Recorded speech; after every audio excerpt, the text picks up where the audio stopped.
From Beyond from 1986. This is an insane movie. It's director Stuart Gordon's second movie based on the works of H.P. Lovecraft, the first one being Reanimator, which I did a video for last year. And it might be a mistake to do a video for From Beyond because my Reanimator video didn't exactly light up YouTube, but none of my videos really do, so I figured why not. But my Reanimator video did poorly even for me, so maybe this is a mistake, I don't know. But to me, From Beyond is a really fun sci-fi horror movie. It may not be completely accurate to the short story of the same name, but it really does feel like an old school horror story. You know, it's got mad scientists, it's got a crazy machine that does all kinds of weird interdimensional stuff, but at the same time it's updated for an 80s audience, and who doesn't love that? It also has a couple of returning actors from Reanimator, including Jeffrey Combs, who is a sci-fi horror legend as far as I'm concerned. It also has his co-star, Barbara Crampton, and she's certainly a cult horror movie icon as well. It's got everything. It's a great cast, great special effects, and if you haven't seen it and you're a fan of science fiction and horror, I recommend that you go watch it. It's a lot of fun. Although because of the actors and the writers and the director, it does feel a lot like Reanimator. I would say it's not quite as funny as Reanimator, and yet there are still quite a few moments that are really funny. But anyway, I think we should just get started.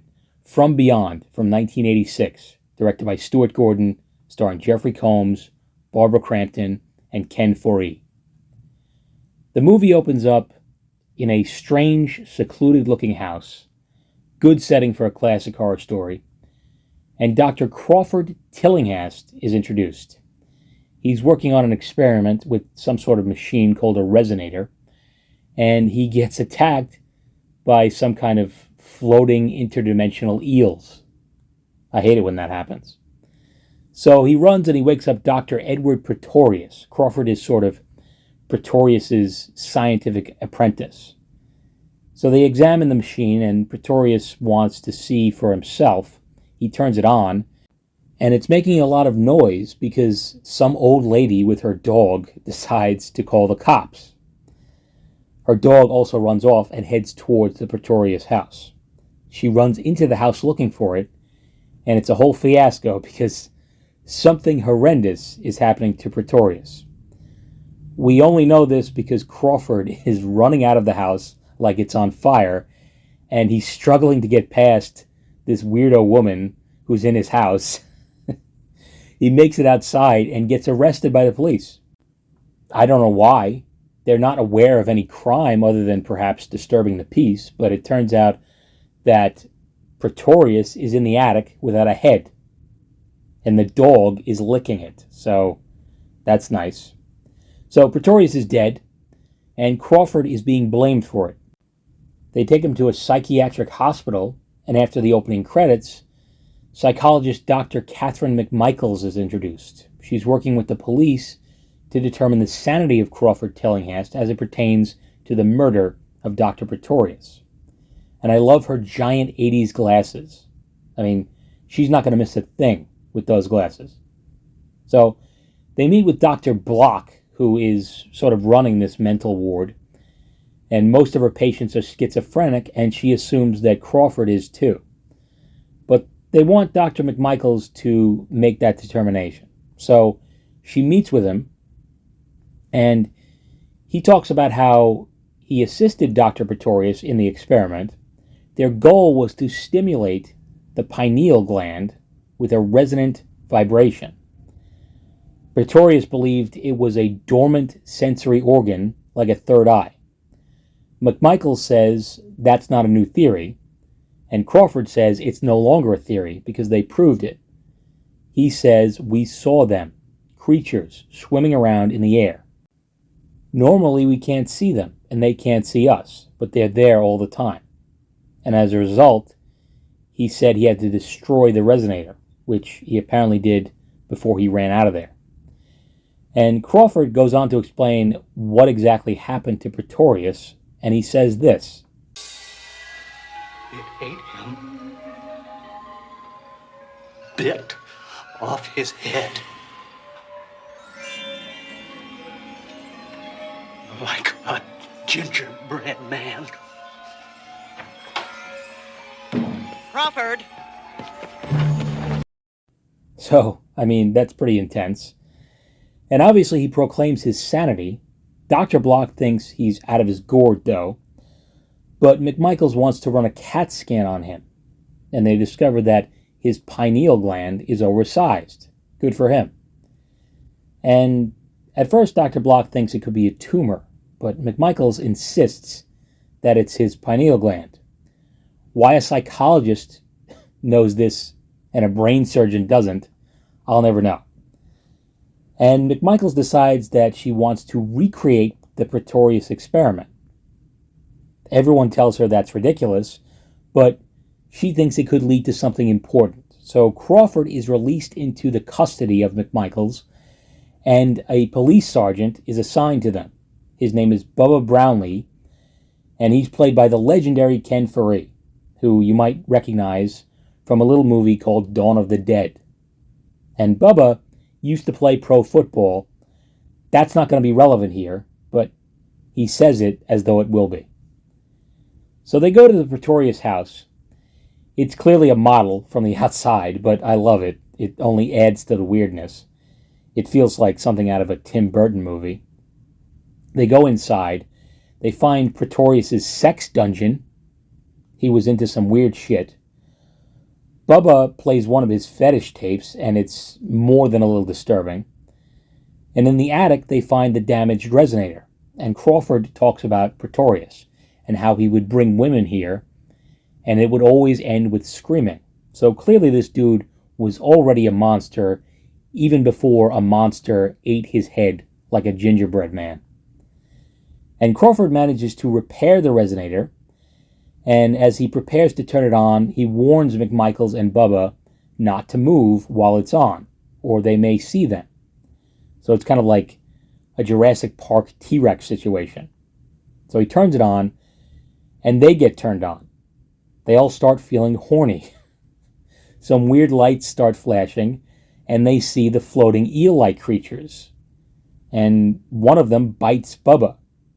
And Crawford says these things are around them all the time, they just can't see them.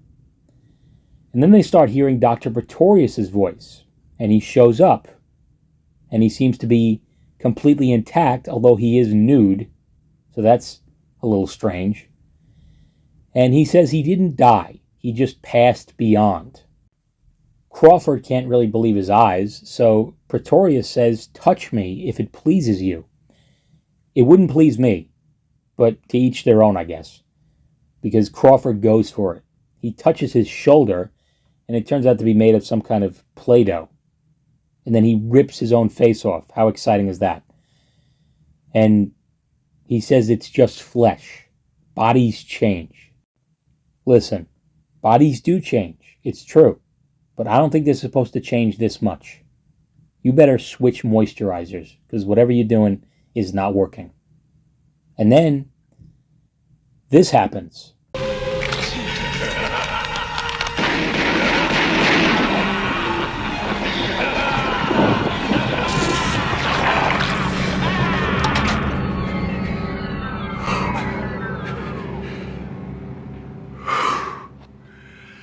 That will be quite enough of that. It's kind of a hilarious line, but it's true. That will be quite enough of that. I mean, his face split open and a horrendous Lovecraft emerged. Yeah, it's time to turn off the machine at that point, I think. And later, McMichaels says that they all saw the same thing, so it proves that Crawford isn't insane. She also says the pineal glands were stimulated, and she suggests that schizophrenia might have something to do with an enlarged pineal gland, which allows ill people to see these creatures. The implication being that mentally ill people aren't actually ill. I don't know. That seems like a bit of a stretch to me. And it apparently also causes some sexual stimulation because Bubba says he had a hard-on. His words, not mine.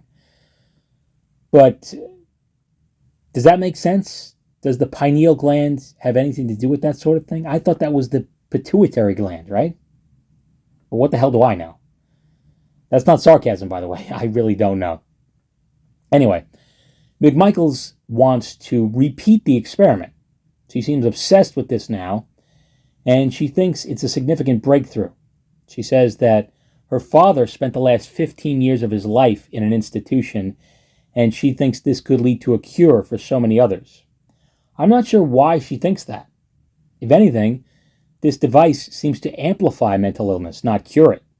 But regardless, they decide to sleep on it for now. But sleep isn't coming easy for Dr. McMichaels, so she gets up and she is wearing a weird old-timey nightgown. Serious question. Do women wear this type of clothing to bed in the 80s? Because I've seen this in a few 80s movies now. Not a lot, but enough to where I'm questioning it. When were pajamas invented? Because this is just bizarre to me. Or whatever. Moving on. She goes to the resonator and turns it on. Crawford wakes up after his pineal gland seems to be bulging out of his head. I mean, we've all been there. And he goes to the attic, and he tells McMichaels to turn off the resonator, but she won't. She's too busy being horny. She kisses Crawford, which is weird. And it gets even weirder, because Pretorius shows up again, and he looks fucking grim. I mean, look at the state of him. It is fucking horrendous.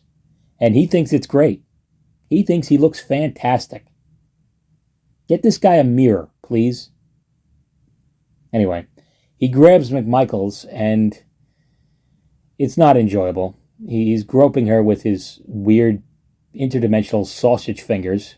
Nobody's having fun.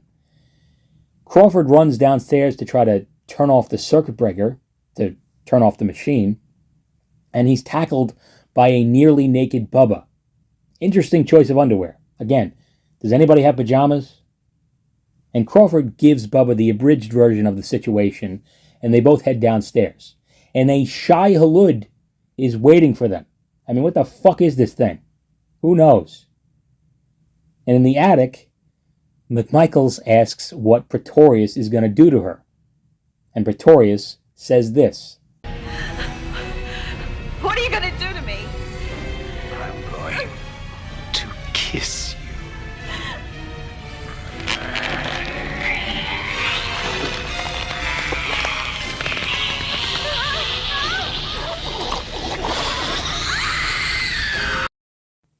you. Yikes. And this is apparently his idea of a kiss.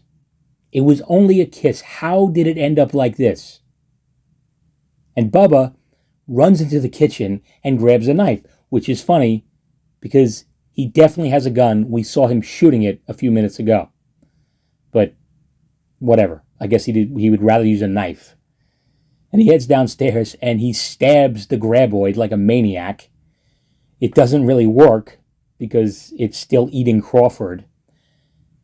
Is this a kiss too? Who knows?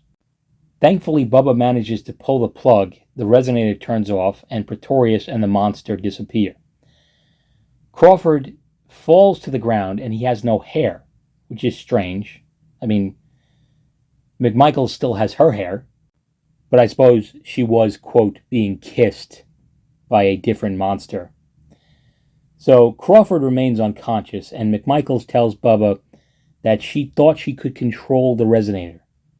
And she thinks that it's the presence of other people that caused the problems. So she wants to try it again by herself. And of course, Bubba just looks at her like she's nuts.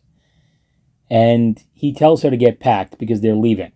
And once he leaves the room, McMichaels finds Pretorius's horny stash. And she puts on this crazy dominatrix outfit, and it fits perfectly. I don't know why, but I'm not opposed to it. And she starts getting real creepy with the unconscious Crawford. I mean, he's not even awake. Maybe he shouldn't be doing this. And Bubba walks in, and he seems to agree. He's appalled by what she's doing, and he thinks she's losing her mind. He tries to snap her out of it by making her look at herself in the mirror, and it seems to work. But while all this is going on, Pretorius manages to restart the resonator from beyond. Yeah, you get it? And Crawford wakes up, and the trio make their way to the attic to try to stop it, and some weird interdimensional bugs start swarming McMichaels and Crawford. Bubba chops one of the wires with an axe, and the bugs abandon their attack on McMichaels and Crawford and start swarming Bubba, and they're eating him alive. It's gross. I mean, he is fucked up right now. I have no idea why they ate him so easily, but they didn't hurt Crawford or McMichaels. I guess it's just like me with mosquitoes. We both have those sweet meats. Anyway, Pretorius shows up, and he's still fucking hideous. He's literally turned into a dickhead now, with his pineal gland protruding through his face. And suddenly Crawford's pineal gland bursts through his forehead. So now we're in a pineal measuring contest. And he also sees like a predator, or like Geordie LaForge, whatever sci-fi reference you prefer. And McMichaels shuts down the resonator by spraying it with a fire extinguisher and saying, "Die, you fucker."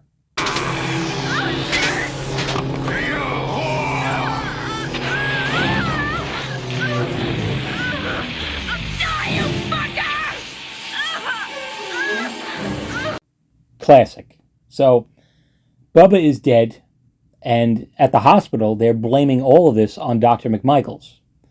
They think she's crazy too. And I can't say I blame them, but they are kind of being assholes about it. Especially Dr. Block, who orders that McMichaels be subjected to electroshock therapy.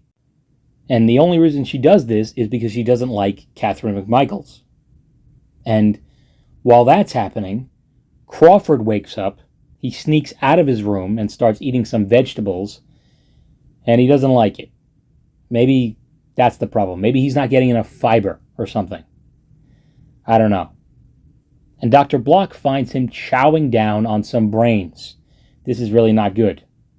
I guess if you're exposed to the resonator enough, you go from horny to hungry for brains. And I guess his pineal is attracted to Dr. Block's pineal, so he decides to suck her brains out through her eye. It's distasteful. And the actress playing Dr. Block is Stuart Gordon's wife, by the way, so that's nice. And while the Crawford fiasco is happening, Catherine escapes before they can do shock therapy on her. And she takes the van back to Pretorius's house, and Crawford also escapes the hospital, but not before killing two paramedics who are bringing a drunken homeless man to the hospital. He doesn't eat the homeless guy, though. Maybe the alcohol in his blood made his brain unpalatable. Who knows? And at the house, Catherine attaches a bomb to the resonator and sets a timer. Where the fuck she got a bomb, I will never know. Surely there are other ways to destroy this thing, but she's not taking any chances. And on her way out, Crawford grabs her and chains her up in Pretorius' sex dungeon. And he says he loves her, which, I don't know where the fuck that's coming from. Delusions, I suppose. And his pineal gland is just awkwardly waving around in her face. It's pretty hilarious, at least until she bites it completely off. She bit the pineal. Tragic. And then the resonator powers up again, and Crawford finds himself in the attic, confronted by Pretorius once more, and Pretorius wants to get his viscera on Catherine again. I don't know why I'm suddenly calling her by her first name. I guess I'm just tired of saying McMichaels. And Crawford taunts him by saying, "She'll know that you can't make love." And Pretorius says, "Maybe you could teach me," which I think is a hilariously villainous line. Apparently Pretorius can't get it up. I mean, Jesus, this dude doesn't need to go to another dimension and turn into a slimy Lovecraft that eats people's heads off. Just get this dude some Cialis. It could solve a lot of problems, is what I'm saying. Anyway, Pretorius turns into some kind of bat mutant and eats Crawford's head off. Tragic. But Thankfully, the creepy interdimensional eels have bitten through Catherine's restraints, and she's free. Not sure why that happened, but I'm not complaining. She tries to escape out the front door, but of course, she decides to go upstairs when Pretorius shows up. I mean, is it even a horror movie if the woman doesn't run upstairs instead of going out the front door? She sees that there's only 30 seconds left on the timer, and Pretorius shows up and grabs her, but miraculously, Pretorius gives birth to a new Crawford. Yes, are you with me? He tells Catherine to run, which is pretty funny because Pretorius is still holding on to her, and it devolves into a mushy skeleton fight between Pretorius and Crawford. And Catherine gets free just in time and leaps out the window just as the bomb goes off. And she lands not safely. Her legs appear to be very broken. And the same old lady from the beginning of the movie asks Catherine what happened, and Catherine says, "It ate him." And the movie ends with this.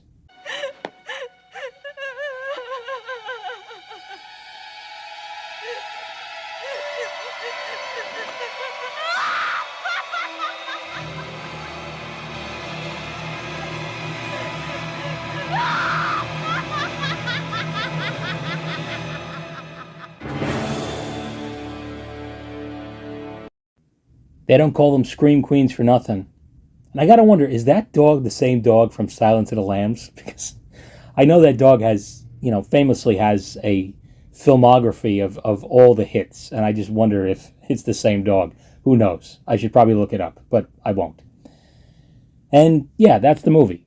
Overall, it's pretty fun. It's a wacky horror movie. The creature effects are great. The cast is great. I'm a big fan of Jeffrey Combs, as I said. I've liked him in everything I've seen him in. Barbara Crampton is also awesome. She is without a doubt a horror movie icon. And I like her a lot better in this movie than Reanimator. She has a lot more to do. She kind of drives the story. And in the end, she's the last mad scientist left. And Ken Foree is another horror movie icon. I mean, Dawn of the Dead alone puts him in that category. And his character is kind of the only rational person in the movie. And, of course, that means he has to die, because this movie prefers to be fully insane. And it differs from the original H.P. Lovecraft story in a lot of ways, but it's easy to understand why. The story is very short. It's really only a few pages long. So in order to make it a full-length movie, they had to add a lot of things. There's only 2 characters in the original story, from what I remember, Crawford Tillinghast and the narrator, and that's it.